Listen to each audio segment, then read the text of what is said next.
It is already September again, and the start of a new season is just around the corner.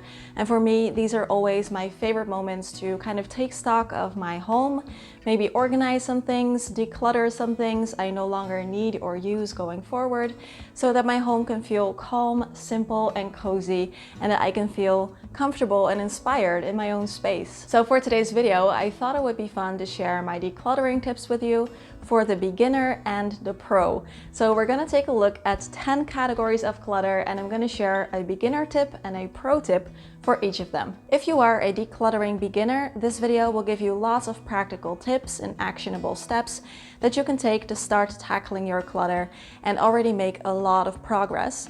And if you've already done some decluttering and you're kind of looking to take the next step and really go a level deeper, you're also going to get lots of tips and inspiration here. Welcome back everyone, and if you are new here, this is a place where you can get tips and inspiration for living a simpler, happier, and calmer life. So be sure to hit subscribe down below if you haven't already to follow along with future videos. And I'm really curious, before we begin, please let me know down in the comments if you consider yourself to be a decluttering beginner, a pro, or somewhere in the middle. Let me know. Alright, so the first category of items we're going to be looking at today is decorative items. Wall art, vases, knickknacks, statues, candles, picture frames. I think you know what I mean. So the items that are just there for how they look. In my opinion, there is room for decorative items if you are a minimalist. I think they can give a lot of character and personality to a space. And it's really about being intentional with them and only keeping the ones that you truly love and enjoy. And for me personally, I have downsized this area quite a bit. I used to have many more decorative items, but I still have some that I really enjoy. The beginner tip is to go through your home room by room and identify all the decorative items that you have and really see which ones you actually still really love and really enjoy, and which items are just kind of looking a little dusty and looking a little sad. Usually you will know by looking at them which category they fall into, if you're still really enjoying them or if they're just there basically gathering dust. So collect the ones you don't enjoy anymore and maybe give them away or donate them or sell them if they're valuable. And the pro tip is going a step further, and this is what I've done myself. I found it super helpful to gather all of your decorative items from your entire house in one place, count them, and then give yourself a limit. So let's say that you've collected 40 items and you want to keep 20, then that is your limit. And then starting with your favorite pieces first, slowly, one by one, start putting some of the items back into a new space. So preferably not where they've been before, but in a new place where you think they really add value until you've reached your limit. And then the stuff that you are left with, that becomes something that you can declutter. When you move through your space, deciding where to put things, really ask yourself if this place needs something. So does this wall actually need a piece of art, or would you actually prefer to keep it blank?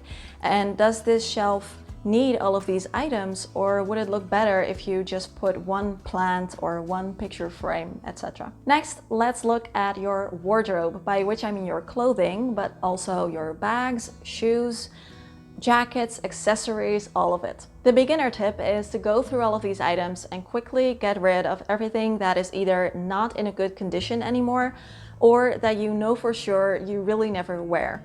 So we're going for low-hanging fruit here, quick wins, basically just clearing out all of the noise that is cluttering up your wardrobe. Clothing items that are worn out or that have lost their color or their shape, but also think about, you know, worn out shoes or socks with holes in them, or belts you never wear, purses you never use, underwear that has seen better days. So items that make you go, when you hold them. And since most of these items will not be in good condition anymore, selling them or even donating them might not be a valid option.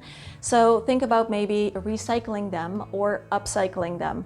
So you could cut some of them up into cleaning rags, for example. The pro tip is then to go a step further and take a look at the items that are left over. Ask yourself 5 questions, and then they need to have a yes to at least 4 of them, or maybe 3 if you want to give yourself some more leeway, in order for you to keep them. Have I worn this in the last year? Does this still fit me? Does this reflect the style I have or want to have? Would I buy this again today? And do I feel happy and confident when I wear this?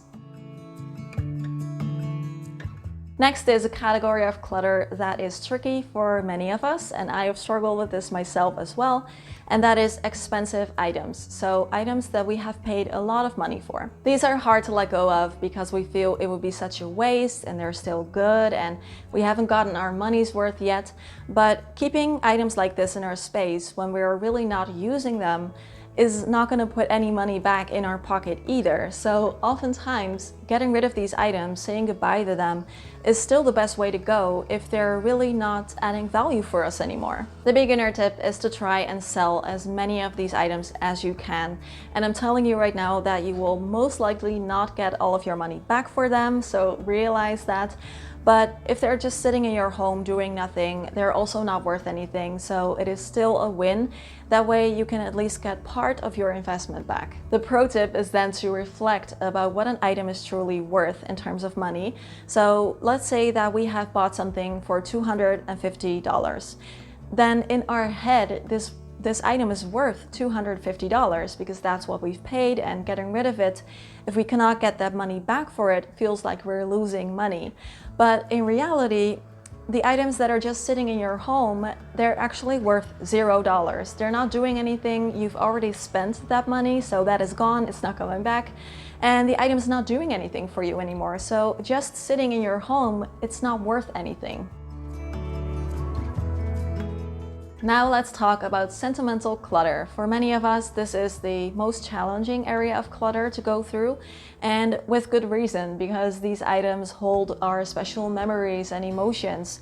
And I actually have a deep dive video into the topic of letting go of sentimental clutter.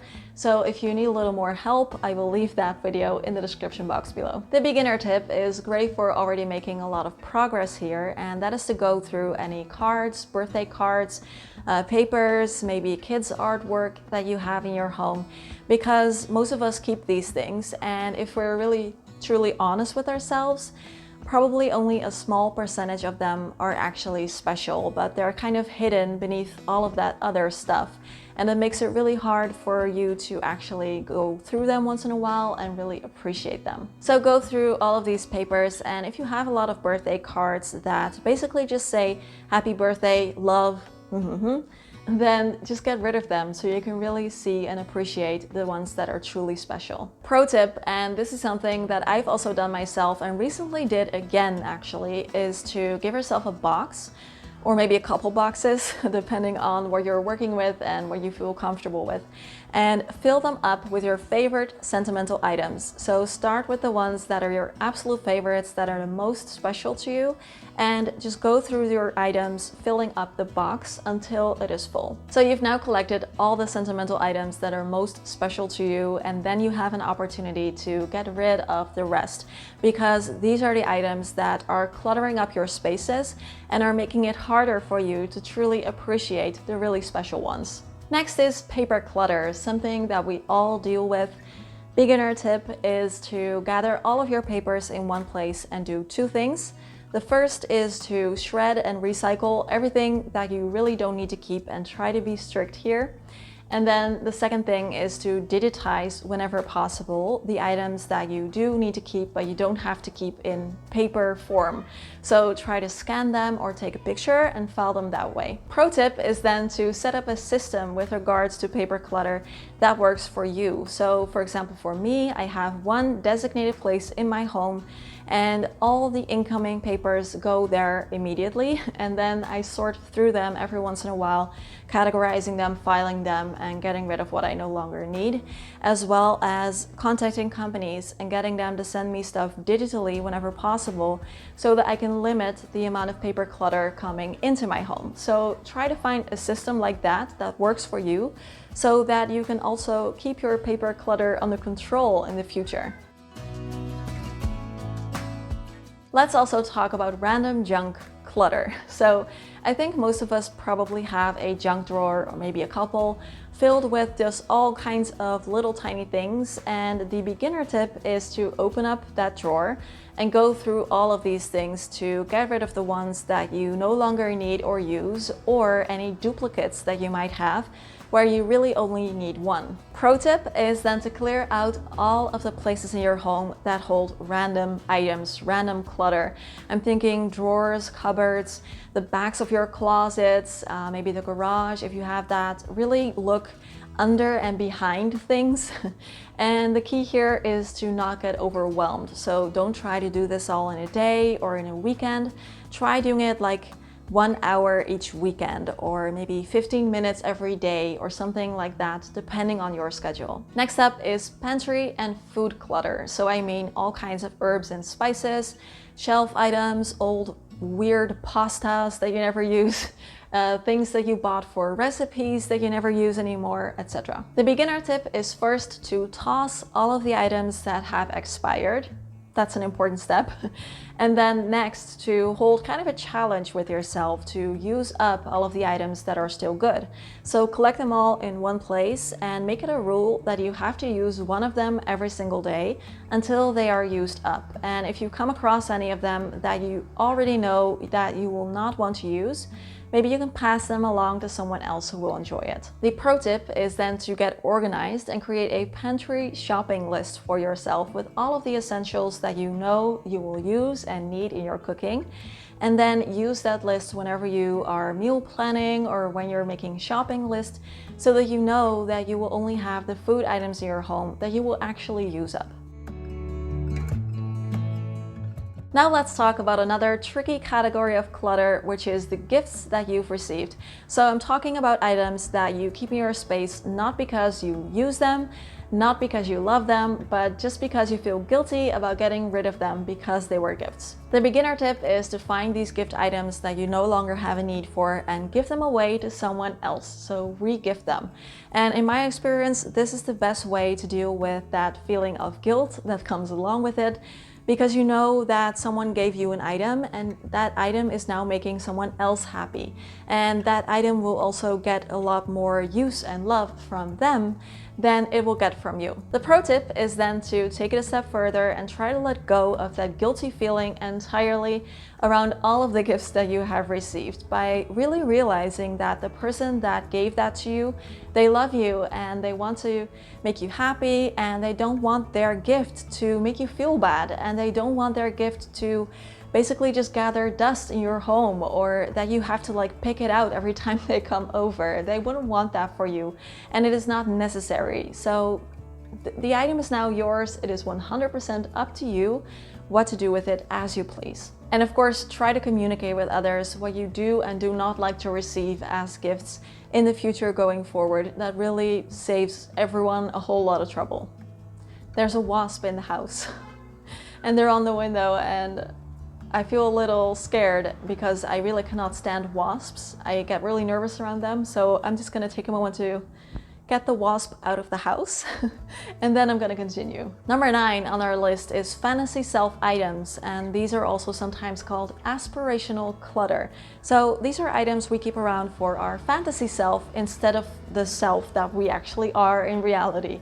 So things like this old dusty yoga mat that is at the back of your closet, or baking goods that you never use, or outdoor equipment in the garage that you never use, things like that. The beginner tip is simply to become aware of these items in your home, because I actually think that most people are not aware of these items being a fantasy self item. And as we start to create more awareness in this and really realize, oh, this is a fantasy self item, we can start to create some changes. So notice these items and ask yourself if perhaps they are aspirational clutter. If it is something that you only sometimes use, but when you do use it, you like it, it's probably not. But if you almost never use something, and if it's kind of in the way, and if it makes you feel a little guilty when you look at it, it probably is. The pro tip here is to set up a donation box somewhere in your home, because chances are these items will not have seen a lot of use. and they will probably still be in good condition. So when you feel ready to part with them, when you feel ready to accept that this is just not who you are and that is perfectly okay, then you will have that box where you can just collect them, drop them off at the donation center, or sell them so that they can make someone else happy. And lastly, clutter that is still in your home just because you have no idea what to do with it. And I see this in so many comments from you all. I've dealt with it myself many times as well, and it can be really tricky to deal with, because we want to be responsible and we want to declutter things mindfully and ethically. And we don't just want to throw something in the trash. And when we don't know what to do with an item, we just keep it around our home. The beginner tip is to see if any of these are an option. So giving it away for free just to someone you know personally, or even putting it out on the street with like a sign that says for free, see what happens. Maybe you could swap it. Maybe you can sell it. Maybe you can do like a garage sale type thing.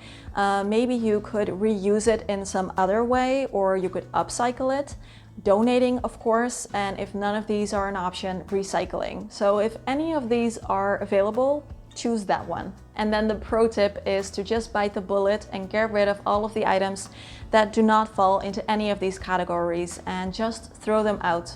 I know it feels really crappy, but it just does not make any sense for you to keep these items in your space simply because there's no way to ethically or mindfully declutter something. And what you can actually do is try to learn from it. So why do you no longer need or use or love this item, so that you can then also avoid making a similar purchasing mistake in the future? Because if you ask me, mindful consumption is one of the most important things if we want to be more sustainable. I would love to know which of these categories of clutter you have dealt with yourself, and if you have any tips that ended up being helpful for you, please share them with me and everyone else in the comment section down below.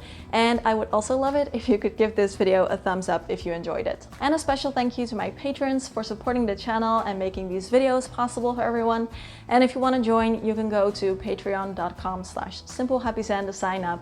You will also get exclusive videos from me there, and it's just a great way to support the channel. Right here I have a video for how to live a minimalist life, and right there I have a video with intentional living for beginners. As always, questions, comments, conversations down below. Have a lovely day. Thank you for being here, and I will see you soon. Bye bye.